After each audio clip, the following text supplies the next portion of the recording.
and do not necessarily reflect those of Rogers Cable nor Rogers TV.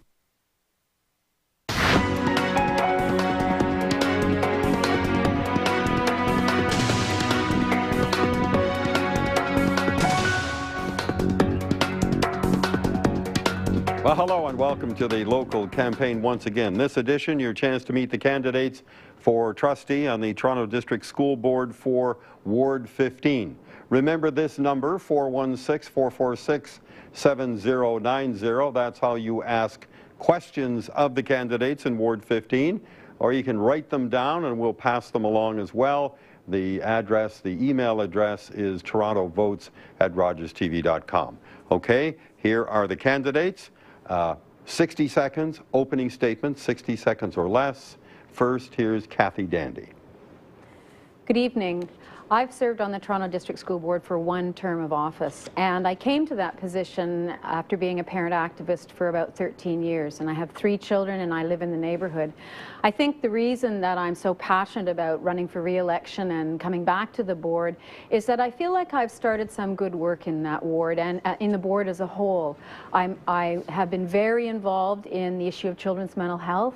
I've been very involved in building capacity in our community so that we talk to each other and we talk to the board in a more effective way.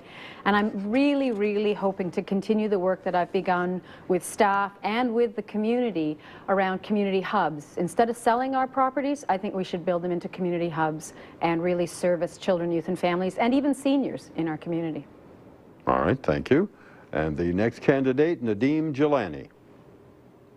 Thank you, Dale. I'm a parent of 2 children in the public school board system, and by profession I'm an accountant.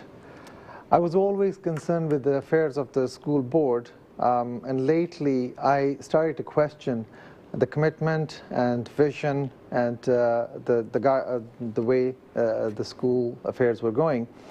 And I questioned myself, why in 10 years we haven't been able to fix the funding formula? Why the school board followed the policy from the province to defer the capital expenditure? Why did we delay the collection from the province so that it ballooned to $2 billion? And why we are closing down the school and selling the school property just to balance the budget? With all these questions on my mind and a lot more, I decided to take charge, and I believe strongly that with my financial background and other skills, I would be able to shed some light on these issues. Thank you very much for those opening thoughts. Let's start with the elephant in the room. How about the funding formula? Everybody talks about it, very difficult to deal with it. Particularly, I would think, at the Toronto District School Board. Toronto has its own special needs. That's right. How do you, as councillor, move that huge boulder up the mountain? Well, I think there's 2 things. One, I think that we have to continue to protect programs and services. Unfortunately, it's pay the rent or feed the kids kind of a choice. Do we keep the services going and cut capital repairs, or do we actually refurbish our schools, which are in desperate need of it, and cut programs? And it's an untenable choice. I think that what we have to keep in mind, and this is where I think my colleagues and I really have not stepped up, that is, we have to pressure the provincial government to change the funding formula. Now that's easier said than done. Well, but trustees have been trying to do that for many years. Yes, they have. And I think that, but one of the things that we need to do is, I think that the Toronto Board does not step up and own its place as a big, powerful board. And I think what we're going to see, interestingly enough, we're coming into a provincial election right after this one.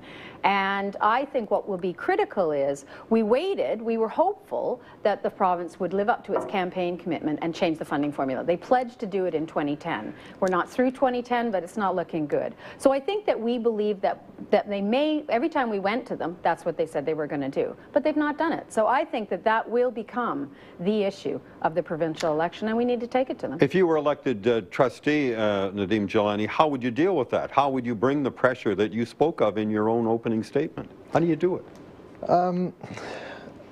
Till, my question before even we go to the fix it, that by looking at the history of this, even the party which changed it, their successor, Ernie Eves, he ordered a Rosinski report The study was done, and they acknowledged themselves that yes, there is a deficiencies in the new formula, which was later on, he could not implement, unfortunately, because the government changed.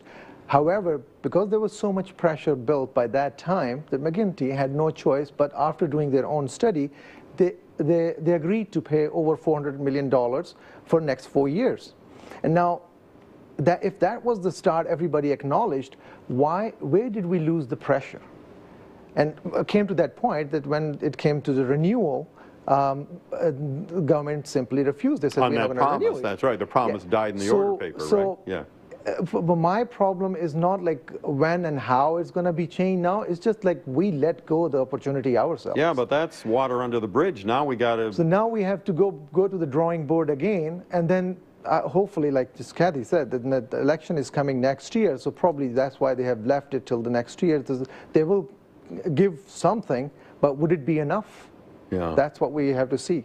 It's interesting you bring up, you know, maybe the board, the trustees need to be, Kathy Dandy, more aggressive and recognize the fact that that opportunity might exist with the Ontario election coming up. But I've had many trustees and candidates for the same board saying, oh no, that's a little too, that's not necessarily the role of the trustees. I don't think everybody necessarily agrees with you two on that notion of being that aggressive and that tough. Well, then you've got, whoever wins, you've got your own work to do to convince other board members that, hey, if you're in it for the kids, you got to get the formula changed. Well, one of the things I think is a real opportunity for us in the education sector is that I work in the children's mental health sector in my day job. And there are a lot of other child and youth serving sectors that have had enough. They know that our children and our youth are presenting with increasingly complex problems. It's no longer good enough for us to say, oh, well, you know what, let's just play nice in the sandbox, because our children and youth are falling through the cracks. So I think there's an opportunity for not just to get my colleagues on side, but to build a movement with other child and youth serving sectors. And so there'll be really no choice. We have to be more outspoken with the government. It's to not be outspoken is to fail our kids. Well, it's almost as if you'd be putting yourself in a way on a war footing with the Ministry of Education. I mean, how else are you going to do this? Right. Nadeem? Well, I see that if the other trustees don't see it the same way, because that's my observation. Right, I'm talking to almost all of them. Right. Because my stand would be is that I am a representative of the community. Yeah. And then if the vision in my eyes is the kids, the children, and then because of this lack of money, their services and the bill